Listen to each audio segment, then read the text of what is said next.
Tanan!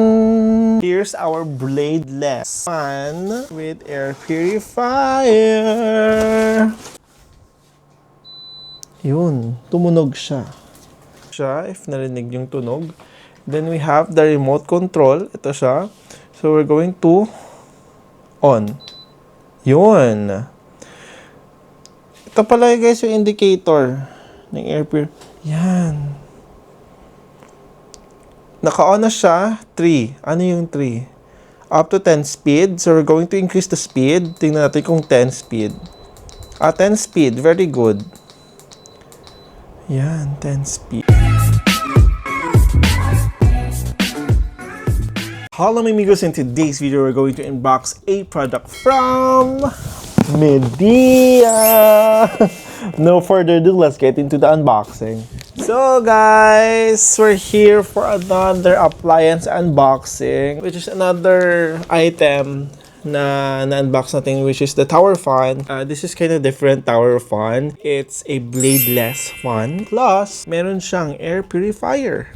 So, this product is from Midea. Bladeless fan with air purifier.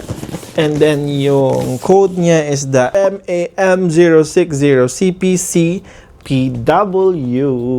So, the reason na binili namin to is for us to have yung fan, which is side na meron siyang fan, air purifier din siya. So, that's the reason why binili namin to. And it costs 6,700 pesos sa Shopee, including with a voucher. Very small naman voucher nga. Alam mo guys, ngayon, if lagi ka sa Shopee, very limited na lang yung mga vouchers na binibigay unlike before. I don't know why. Baka malaki na yung discount na binibigay nila sa akin. I don't know. We have here the Midea bladeless fan with air purifier. Enjoy the clean air in comfort and style. So marami talaga siyang feature dito guys. So, number 1 is 10-speed setting. Second is to turbocharging technology. 60-degree acceleration function. 12 hours programmable timer. 4-wind model. 4-wind modes, normal, plasma cluster, sleep, AI smart. Air purification with H13 HEPA filter and net ion technology. Same talaga sa mga normal na mga air purifier. DC motor. Multifunctional remote control. Replacement filter. Yan, meron siyang replacement filter. And then yung code ng replacement filter is FQ150CJ2. Ito yung box natin. Ayan. Yung mga feature niya. Ayan. So, bubuksan na natin siya, guys. Here's the manual. Then, ito yung may filter. Hala? Ewan ko if ito yung extra filter. Yung filter na ilalagay na dalawa. Yung cord natin, AC-DC adapter, 24 watt. And then meron ditong warranty certification. Here's the remote control. Ayan siya. Tingnan natin if may battery. So, there's no battery. So, kailangan lagyan ng battery. Wala siyang kasamang battery.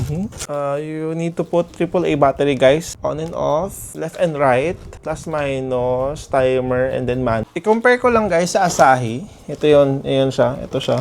Iba yung battery niya. Bilog. Ito naman is AAA battery. So, ito na siya, guys. Oh my gosh. Oh my gosh, para siyang robot talaga, oh. Ayan. Wala siyang kasamang battery talaga. So, ito na siya, guys. Tanan! Here's our bladeless fan with air purifier.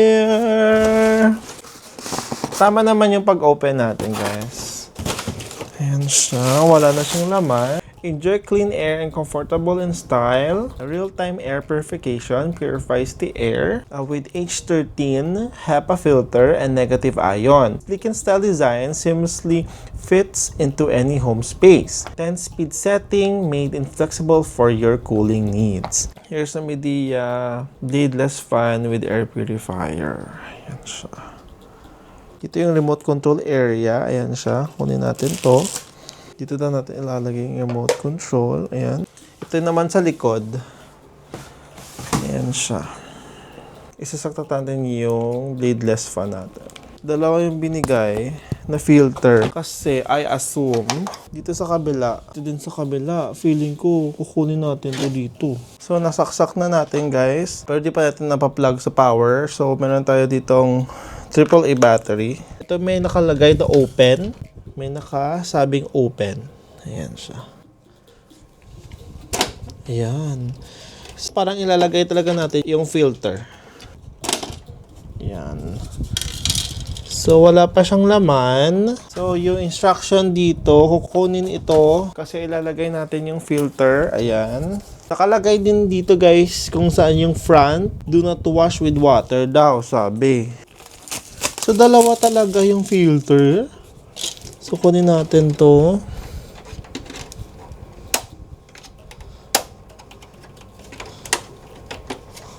Ayan. Lalagay natin yung filter. Nakikita nyo ba guys? Lalagay natin yung filter at ibabalik siya ulit.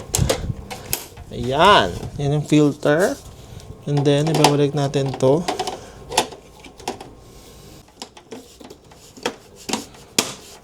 Ayan. And then, meron pa sa kabila guys. Meron pa pala sa kabila. So, dalawang filter talaga yung ilalagay. Ayan. Take note din guys na warning, do not wash with water. So disposable talaga siya. Tingnan natin guys kung ilang months natin siya papalitan. We're good installing the filter. Ito yung pinaka-importante, cleaning and maintenance. Kasi nung sa Asahi ko kasi ilang beses din akong na-question regarding paano i-clean, ganun. So, i-unplug, take out the filter, remove the dust with vacuum cleaner, install the machine in reverse order, unplug power supply. Pag mag-clean tayo ng filter, vacuum lang talaga siya. Meron siyang indication if kailangan nyo na mag-replace ng filter. Yung filter model na bibili natin is FQ150CJ-2, including 2 pieces na daw yung nakalagay dito guys ha. When the indicator light for replacement of filter is on, the prompt that remind you of filter replacement will appear. If it is not replaced in time, the prompt will appear during each startup. So, ito yung parang signal. Replace new filter, long press the mode button for 3 seconds to turn off.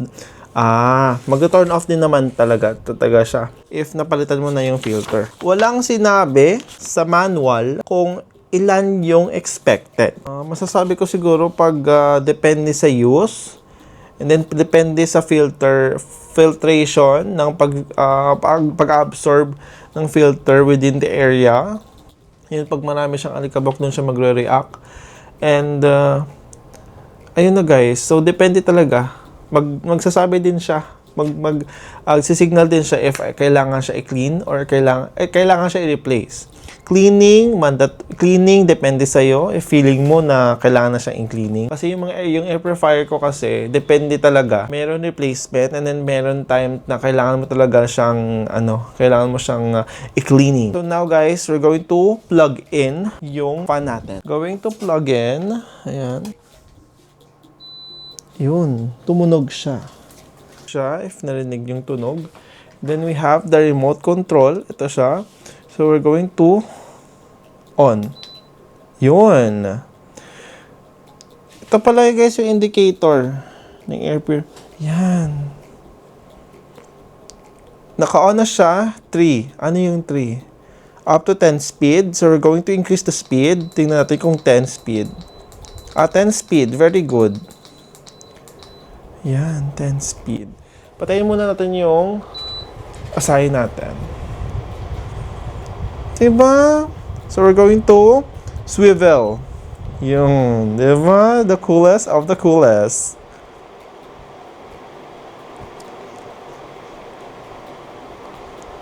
Oh. Maganda siya, guys. Ito yung partner niya si Asahi. Ito yung remote ni Midea. Ito naman yung remote ni Asahi.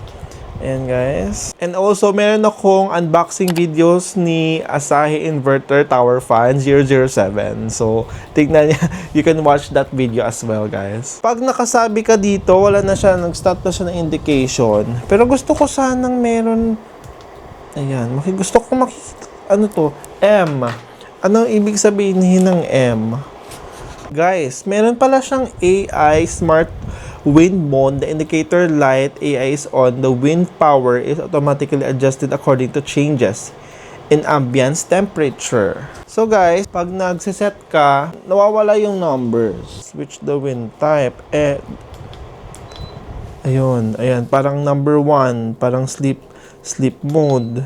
And then, ayan, makikita yung AI indicator. Hala, makikita yung Celsius. Ayan siya guys, ganyan ng Celsius. Pwede mag-increase ng numbers. Oh, number 6 lang siya. And then, ang sabi dito sa AI function niya guys, malalaman, for example, yung ambience. If malamig na siya, mag-i-increase siya. Automatic na siya mag-i-increase daw. In AI Smart Wind Mode, the indicator light AI is on. Ayan. The wind power is automatically adjusted according to changes in ambience temperature. So if you can see guys, 30 Celsius tayo ngayon in the Philippines. This is kind of a normal. Normal Celsius. Ayan. Tapos meron nakalagay ito guys. Ayan. Ito. Ito yung sinasabi ko kanina. Yung filter replacement, ito yung signal niya. Filter replacement reminder icon. When the icon turns this, ayan, stays on, the filter needs to be replaced. So, ayan. Take a copy na lang guys for your references. You are satisfied with this kind of purchase natin. Ayan. Ito yung feature niya na included pag bumili ka nito. Ito guys, nakikita nyo ba to? Ito siya. Touch this button to switch the wind mode among normal, plasma clusters, deep, and AI smart. Yan yung sabi niya dito. Yan siya. Ito siya. Yan.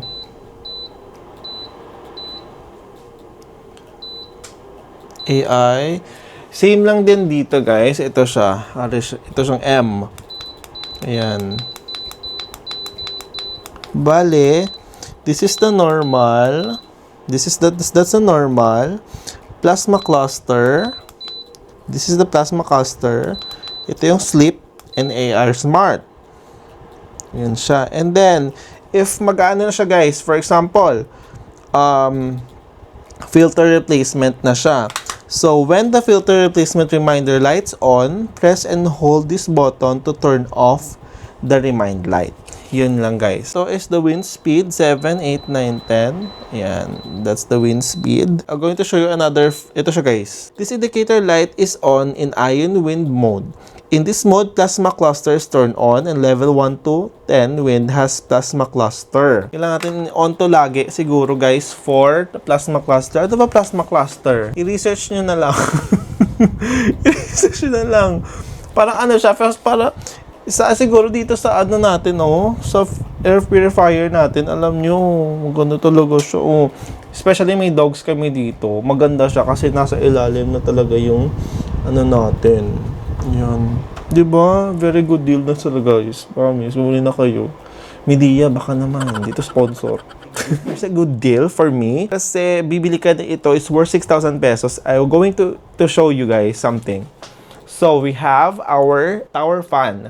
Yung tower fan natin is worth 7,000 nung bibili natin siya. And inverter to. Ito, hindi siya inverter, pero DC motor na siya. Which is